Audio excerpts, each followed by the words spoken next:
It's actually true that the issue of identity is one that is growing more and more relevant as our economy becomes increasingly reliant on the digital space. And as was mentioned, I'm proud to serve as the chair of the Financial Services Committee's Task Force on Artificial Intelligence, where, among other things, we had a hearing dedicated to issues with digital identity, which are really at the heart of so many questions in financial services and just life online.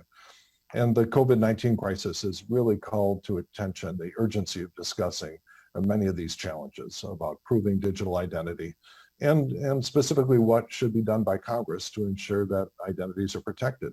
The COVID pandemic has laid bare a large number of areas where we have to raise our game to promote a secure digital identity. Just generally the increased vulnerability to identity fraud as more and more consumer spending moves online. The potential need for things like digital immunity certificates or certificates to demonstrate vaccination or antibody immunity, which remain very controversial. And also the more general problem of authenticating yourself for access to medical records, in which we've actually had some legislative progress there. Secure voting and proving that you are actually eligible to vote and proving your identity at a polling place is an obvious application of a provable digital identity that probably we could stand some improvement there too.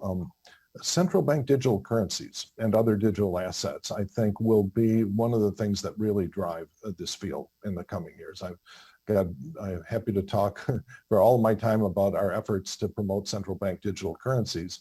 But it's, you can have the most secure blockchain in existence and it does you no good if people are operating with fraudulent identities on it. And the need for government, just all by itself, its needs to connect digitally to everyone, including those who are traditionally underbanked.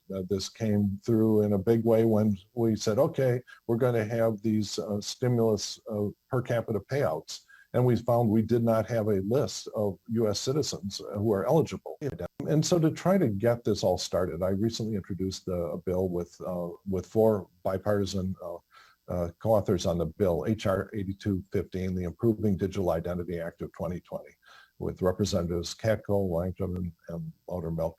And if enacted, this bill would take a number of steps to really prioritize the development of digital ID in this country and starting with just bringing key stakeholders together. It would establish a digital identity task force within the Executive Office of the President that would include members from key departments and administrations such as Treasury, State, Homeland Security, Office of Management and Budget, Social Security and Administration, NIST, and GSA. Though you might wonder why GSA is there since they can't apparently even count votes, but I won't go there. This would direct NIST to develop a framework of standards, methodologies, procedures, and processes as a guide for all levels of government to follow when providing services related to digital identity verification. And it would also establish a new grant program at DHS to help states jumpstart the modernization of systems that use things like digital driver's licenses and other types of identity credentials. The future of this in most people's eyes are the smartphone and the combination of the smartphone and a person and a person's biometrics to really be the first, second, and third line of defense against identity fraud. And there are impressive techniques already in a modern smartphone with better ones in the pipeline. Is you have to go and mark up a bunch of old documents to fraudulently make a history for the people that you want to put in your witness protection program or whatever. And so that issues like that, get complicated fast. So let me tell you that problem has an analog, which you'll appreciate, which arose out of GDPR and the European privacy standards that included a legal right to be forgotten in the digital public domain. Which makes no sense. It's certainly in a blockchain world, it makes no sense. Well, exactly. So, in fact, there are some solutions that have been worked on in order to address that, but that's a story for another day. So, well, it's also very important because in the whole space of digital contracts, that I think it will be necessary for high-value digital contracts that they be backed by a court system that you trust. All right. And that is a competitive advantage of the free world. You know, if I'm going to own my house, I do not want the contract that guarantees that ownership have the court of last resort in China. Okay. I just don't. All right. Whereas I will tolerate the United States and Canada. I'll probably tolerate Great Britain.